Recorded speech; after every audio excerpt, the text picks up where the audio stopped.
IAC के साथ आगे मैं रिक्वेस्ट कर रही हूँ राष्ट्रीय उपाध्यक्ष इंजीनियर मनीष मल्होत्रा जी को कि वो आए और अपने विचारों को साझा करें हम सभी के बीच में। पत्रकार सुरक्षा सेवा समिति आप सभी का बहुत बहुत स्वागत अभिनंदन आभार व्यक्त करती है। हमारे बीच में आ रहे हैं राष्ट्रीय उपाध्यक्ष मनीष मल्होत्रा जी। एक बार माननीय कारागार राज्य मंत्री माननीय सुरेश राय जी का दिल की गहराइयों से हार्दिक स्वागत अभिनंदन करता है। इसके बाद हमारे संगठन के संस्थापक और राष्ट्रीय अध्यक्ष माननीय विनोद वर्मा जी हमारे बीच में मौजूद है, जिनके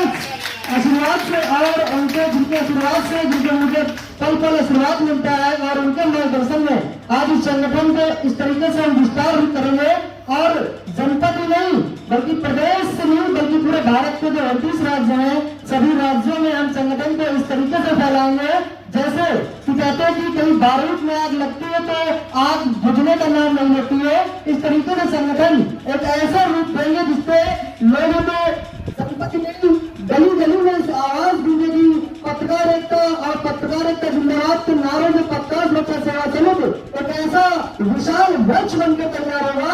आने वाले भविष्य में पत्रकारों पर जिस तरीके से हो रहे अत्याचार को उनके साथ में दबाया जाता है, खबर लिखी जाती है, अगर वो कई तरीके से गलत या अत्याचार कुछ करते हैं तो वो जब खबर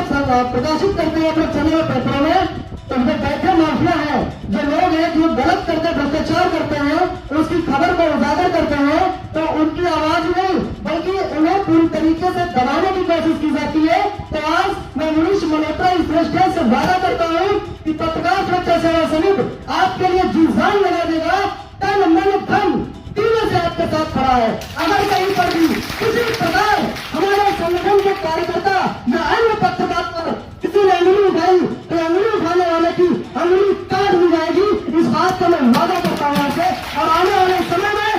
पत्रकार सुरक्षा सेवा समिति इस तरीके से उभरेगी कि लोग जब पत्रकार को गाली देंगे या मुझे असत्य बोलेंगे तो उनके रूह तक कांपेगी कि किसी पत्रकार को हमने असत्य बोला है। इस बात से ये बात आज आप यहाँ बैठे हमारे सभी पदाधिकारियों को जो लोग आज हमारे लिए यहाँ पर मौजूद है, हम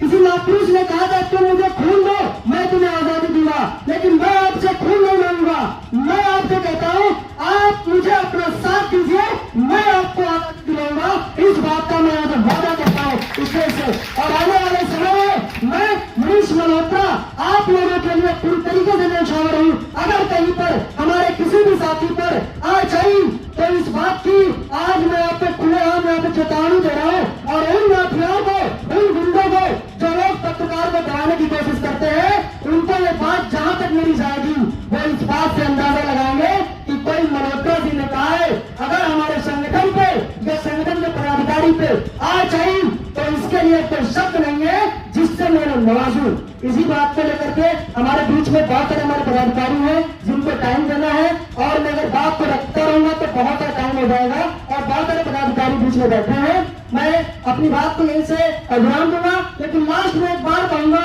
न पत्रकार झुका है न झुकेगा। अगर कोई दबाया है, अगर कोई दबाने की कोशिश करेगा तो समझ लो जैसे हमारे माननीय मुख्यमंत्री योगी आदित्यनाथ कहते हैं अगर हमारी बहन बेटी तरफ कोई अंगुली उठाएगा या उसकी इज्जत के साथ खिलवाड़ करेगा तो अगले चौराहे पे उसे यमराज खड़े मिलेंगे। उसी तरीके से मैं कहता हूँ अगर हमारे संगठन के पत्रकार पर पदाधिकारी पर कोई अंगुली उठाएगा तो आगे चौराहे पे उसे यमराज मिलेंगे। धन्यवाद।